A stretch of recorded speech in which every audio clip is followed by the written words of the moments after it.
एक साइक्लोन 64 में आया और एक 99 में आया, और उन दोनों साइक्लोन्स ने, 64 का तो मैंने नहीं देखा था, उस वक्त मैं पैदा नहीं हुआ था, लेकिन मेरी अम्मी बताती हैं 99 का साइक्लोन जो है उसने हमें बिल्कुल ज़ीरो पे ले आया था। तो यही वो बैकग्राउंड एक इम्पैक्ट था मेरे सबकॉन्शियस में, जिसकी वजह से मैं अब सारे काम छोड़ के इसी चक्कर में अर्ली वार्निंग जैसे आपने कहा कि लगा हुआ हूँ। तो यही मेरी जर्नी है। मेरी एक्सपर्टीज़ जो है वो कंजर्वेशन में और स्पेशली अर्बन फॉरेस्ट्री में, इकोसिस्टम रेस्टोरेशन में। अब यहाँ पे 4.5 पौने 5 साल हुए हैं क्लिफ्टन में, तो वो मैं समझता हूँ कि वर्ल्ड क्लास की है। अपने मुंह से तो नहीं कहना चाहिए, लेकिन ये कि मैं ये कह सकता हूँ कि हम पूरे पाकिस्तान को ग्रीन कर सकते हैं। पूरे पाकिस्तान को ग्रीन बहुत थोड़े टाइम में, बहुत थोड़े पैसों से, बहुत थोड़े वक्त में और बहुत थोड़े पैसों से। हम तो ये देखते हैं कि आए रोज़ 6 महीने पे या सालाना बड़ी बड़ी कॉन्फ्रेंसेज होती हैं और बताया जाता है इतना लगेगा, इतना लगेगा, इतना लगेगा। आप कह रहे हैं कि कम वक्त में और ये सारी चीज़ें हो सकती हैं, इसमें आपसे ज़रूर बात करूँगा। लेकिन आपने कहा कि बहुत हम्बल बैकग्राउंड से आपने शुरू किया।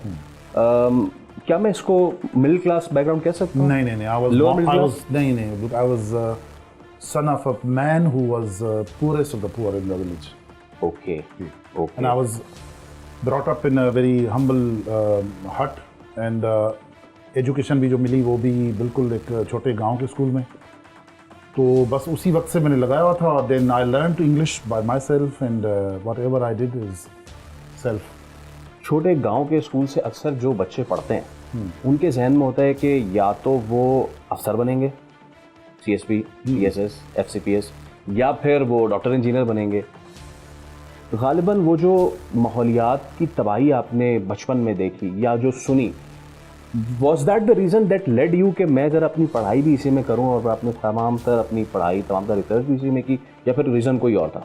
नहीं, आई थिंक मिजरीज जो है इंसान की साइकी को शेप करती हैं, लेकिन ये जो मैंने सब कुछ, ज़ाहिर I was doing a wonderful job, मेरी ज़बरदस्त किस्म की सैलरी थी, वैल्यू पासपोर्ट था, वो सब छोड़ के मैं एक गटर पे आके बैठ गया हूँ। जी हाँ।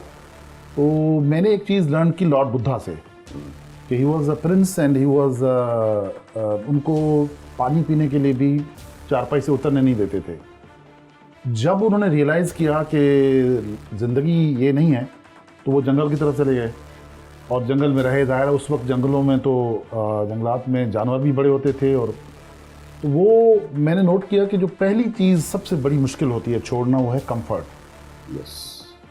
तो मैंने काम ही इस पे किया। I can sleep without air conditioner, I can sleep without fan, that too in कोई कराची। कंफर्ट कोई मुझे नहीं है, कोई मुझे मसला नहीं है कि मेरा जूता कौन सा है, शर्ट कौन सी है। ये शर्ट मैं स्पेशली आपके लिए पहन गया हूँ, हालांकि मैं तो बहुत ये शर्ट स्पेशली मैं आपके लिए I like that shirt. Thank you. So तो वो फिर उस वक्त तो लॉर्ड बुद्धा जैसे लोगों को अगर एग्जिस्टेंशियल क्राइसिस आया तो उस वक्त तो जंगलात थे। अब अगर आपने लॉर्ड बुद्धा बनना है तो पहले जंगल लगाना होगा, क्योंकि जंगल है ही नहीं, कहाँ जाएंगे। यही एक कहानी है, हमारी स्टोरी है। तो आगाज़ करते हैं कराची से। कराची को कंक्रीट का जंगल बना दिया है, China cutting, high rise buildings, what ever. लेकिन कुछ दिनों पहले एक और भी चीज़ सामने आई कि जगह जगह पे, ख़ासतौर पे 2 जगहें, मलीर और Korangi, if I am not wrong, वहाँ पे ज़मीन धंस रही है। आई मीन कराची नीचे जाता जा रहा है। हमने ये तो सुना था कि यहाँ पे तबाही पहले भी हो चुकी है, सिर्फ सुना था। मैं चाहूँगा थोड़ा सा ज़रा तारीफ में जाएं, ज़रा बताएं कि इस खित्ते के साथ क्या कुछ हुआ है, फिर ज़रा हम प्रेजेंट की बात करते हैं। लेकिन जो धंसने की बात है वो ये है कि चूँकि यहाँ पे लांढी माइनर फॉल्ट है, जिसमें मलीर, लांढी, कायदाबाद, आपका कोरंगी, ये सारा उसमें जाते हैं। Seismic fault, minor seismic. मैं अगर उसको आम आदमी को समझाने के, क्योंकि माइनर फॉल्ट, साइजमिक फॉल्ट, समझेंगे ज़मीन के नीचे एक दरार है, ठीक है, स्पेस है, जिसकी वजह से इनस्टेबल है, स्टेबल नहीं है जी। तो लांढी माइनर फॉल्ट की जो असेसमेंट है कि वो अगर एक्टिव हो जाए तो 6 से तक जो है वो जनरेट कर सकता है अर्थक्वेक 6 मैग्नीट्यूड का। हाँ, लेकिन 6 मैग्नेट वैसे तो कम है, लेकिन यहाँ ये शेलो है, और दूसरा ये कि ये कोस्टल रीजन है, यानी कम गहराई में। हाँ। तो और ये कि गुंजान आबादियाँ, और 6 का जो कि मलीर रिवर भी यहाँ से गुजरता है। अगर उस दौरान मलीर रिवर में फ्लड है और साइज में एक्टिविटी होती है तो 6 जो है 7 भी हो सकता है। तो ये अभी जो जल्जले आ रहे हैं, मेरे ख्याल 42 आ चुके हैं जी। लोग उसको, मैंने तो किसी ऑफिसर की भी वो देखी थी, वो कह रहे थे कि यहाँ पे कोई खतरा नहीं है। बिल्कुल गलत है। मैं रिकॉर्ड पे कह रहा हूँ कि कराची को बहुत खतरा है। पिछले कुछ दिनों में कराची में 42 जलजले के झटके आ चुके हैं, यू आर टेलिंग मी। 42। हाँ ह्यूज। हाँ, ठीक है, माइनर है, लेकिन इसका मतलब ये है कि साइज्मिक, और वो फॉल्ट लाइन टेक्निकली 6 का जनरेट कर सकता है अर्थक्वेक। ये मैं नहीं कह रहा, दिस इज द साइज्मोलॉजी। तो फिर उसके बाद दूसरा जो मसला है वो ये है कि कोरंगी से लठ बस्ती से लेके चाइना पोर्ट तक ये ओपन सी है, जिसमें आपकी पूरी हाई वैल्यू एरियाज आ जाते हैं, डिफेंस, क्लिफ्टन, सारे area, Korangi industrial area, port, Karachi port, port Qasim, कोई मैनग्रोव कवर नहीं है। और हम जो ट्रिपल जंक्शन है टेक्टोनिक प्लेट्स का, इसको सबडक्शन जोन भी कहते हैं, तो यहाँ से सिर्फ 150 नॉटिकल माइल्स है, यानी कि जहाँ 3 प्लेटें आपस में मिलती हैं इंडियन, अरेबियन और यूरेशियन। और बल्कि अरेबियन प्लेट जो है यूरेशियन प्लेट में धंस रही है और इंडियन प्लेट धंस रही है, जिस वजह से ये जो हिमालयाज जो बने हैं तो उसी सबडक्शन प्रेशर की वजह से बने। तो वहाँ से कोई भी एक्टिविटी अगर होती है थोड़ी भी, तो सुनामी जनरेट हो सकती है। और सुनामी आई 1945 में।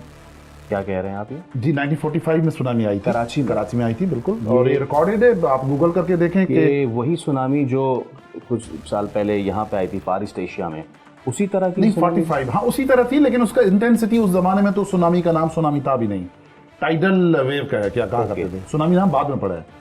और रिपोर्ट हुए 4000 लोग मरे पूरे मकरान कोस्ट पे, लेकिन कराची की पॉपुलेशन सिर्फ 4 लाख थी। लेकिन मैं उसकी इसलिए नहीं करता क्योंकि मैंने इंटरव्यूज़ किए हैं पुराने लोगों को। सिर्फ आप मंजार और अपना ये जो वहाँ पे वो है मुबारक विलेज, जी, मुबारक विलेज या जो मनोरा आइलैंड, इनके पुराने बंदों से इंटरव्यूज़ लें तो आपको बंदे मिलेंगे जो कहेंगे जी मेरी पूरी की पूरी फैमिली स्वीप ऑफ हो गई। तो रिपोर्ट नहीं हुआ था, आइलैंड पे रिपोर्ट नहीं हुआ होगा, बहुत सारी चीज़ें रिपोर्ट नहीं हुई होंगी। ओके, तो 1945 में 4000 बंदा मर गया, ये तो बात हो गई जनाब 1945 की। नाउ कमिंग फॉरवर्ड, इस वक्त सिचुएशन जो है वो क्या है शहर कराची की? एक तो सबका अपना अपना अकीदा है, और अकीदा ये है कि क्योंकि अब्दुल्ला शाह गाजी का मज़ार है इसलिए कराची को कभी कुछ नहीं हो सकता। नहीं, बहुत कुछ हुआ है। क्या कुछ हुआ है? 1902 में साइक्लोन आया है, 1944 में साइक्लोन आया है, 10,000 लोग डिस्प्लेस हुए, ब्रिटिश पेपर्स में रिपोर्ट हुआ है। उस वक्त कराची की पॉपुलेशन 4 लाख थी, तो अगर 10,000 लोग डिस्प्लेस हुए, होमलेस हुए, तो अब्दुल्ला शाह गाजी की ब्लेसिंग तो है, लेकिन अब्दुल्ला शाह गाजी ने ये तो नहीं कहा कि आप पूरा खा जाएं और फिर कहें कि मैं जिम्मेदार हूँ। अच्छा, तो then what is the real reason then? अभी हमने, देखिए साहब, मैं आपको बताऊं, ये मरीन इकोसिस्टम है कराची। और 1944 में जब साइक्लोन आया या 1945 में जब सुनामी आई, उस वक्त ओबायो लेगून मौजूद थी, नैनार लेगून मौजूद थी, कोरंगी और गिजरी क्रिक्स दोनों मौजूद थी, दोनों की सब क्रिक्स मौजूद थी। इस वक्त गिजरी क्रिक ख़त्म है, कोरंगी क्रिक श्रिंक हो गई है, कर दी गई है। उनकी जो सारी जो सब क्रिक्स थी वो सारी ऑक्यूपाई हो गई हैं। Obayo lagoon is totally gone. Obayo lagoon क्या थी? 2 तलवार, 3 तलवार, बोट बेसिन, माई कोलाची, ये सारा जो है ना ये लेगून थी। ये लगून था एक? लेगून, जी। ये लगून क्या होता है? लगून जो है ना मरीन इकोसिस्टम में ये होता है, स्पेशली अर्थक्वेक जोन बी जो कराची है, कि वो एब्जॉर्ब करती है टाइडल, चूँकि इंडस डेल्टा टाइडल डेल्टा, तो जब भी कोई जनरेट होती है एक्टिविटी, साइक्लोन हो, सुनामी हो, अर्थक्वेक हो, या सुप्रा टाइडल कोई एक्टिविटी होती है, जैसे साइक्लोन कहीं और आया है लेकिन ये कि इम्पैक्ट यहाँ आ रहा है, तो वो एब्जॉर्ब करती है। बैक वाटर भी कहते हैं इसको। अच्छा, तो वो बैक वाटर मुकम्मल तौर पे हमारा ख़त्म हो चुका है। यहाँ ये शहर मेरे हिसाब से 5.5 से ऊपर का या 6 का झटका जो है बर्दाश्त नहीं कर सकता। हम अभी तक यही समझ रहे थे कि इमारतों को नुकसान पहुंचेगा, लेकिन उससे पहले तो जब आप ये कह रहे हैं क्रीक्स एंड ऑल, हमारे पास यानी कि एक सपोर्ट सिस्टम नहीं है। अगर कोई चीज़ ऐसी आए तो हम उस झटके को बर्दाश्त करने मतलब के लिए कोई हमने सपोर्ट सिस्टम शहर नहीं है। के इकोसिस्टम का ऐसा गला घोंटा है कि उसके पास सवाए मरने के कोई और चारा नहीं है। कोई एक तो जिम्मेदार नहीं होगा इसका, हम सब जिम्मेदार हैं। लेकिन ये कि जानते हुए भी अगर कोई ये कर रहा है तो ये जुल्म कर रहा है। सर, अर्ली वार्निंग सिस्टम आप दे रहे हैं, तो ज़रा अब हमने शहर की बात कर ली, ज़रा आ जाते हैं अपने समंदरों पे। कहते हैं कि ऊपर आदमी एस्ट्रोनॉट बनने के बजाय डाइवर बने तो एक बड़ी दुनिया उसका नीचे इंतज़ार कर रही है। हमने अपनी इस दुनिया के साथ क्या किया है, ज़रा ये तो बताएं। हमने ये किया है कि कराची का समंदर जो है वो एक गटर है, ब्लू वाटर्स आपको नहीं मिलेंगे, बिल्कुल नहीं मिलेंगे। और जो समंदर के नीचे की पोजीशन है पोल्यूशन की वजह से 70 crore gallon per day untreated पानी समंदर में जा रहा है। पोल्यूशन जो है मैं ग्वादर तक तो पर्सनली देख के आया हूँ, लेकिन मुझे रिपोर्ट्स हैं कि जीवनी तक पहुँची हुई है। और एक जब बलोच लोगों ने कोई मुजाहरे किए थे तो उनमें उनको सबसे बड़ा जो डिमांड थी कि भाई सिंध की तरफ से लोग आते हैं और यहाँ मछली मार के चले जाते हैं। तो यही एक सवाल है कि ज़ाहिर है सिंध में मछली नहीं है तो उधर जा रहे हैं ना, वहाँ पे भी मछली की जो है वो केच कम हो रही है। तो मेरे हिसाब से तो ये जिस तरह की हम पोल्यूशन डेली बेसिस पे करें, और ये जो करें ट्रीटमेंट प्लान चल रहे हैं, कोई ट्रीटमेंट नहीं प्लान नहीं चल रहा।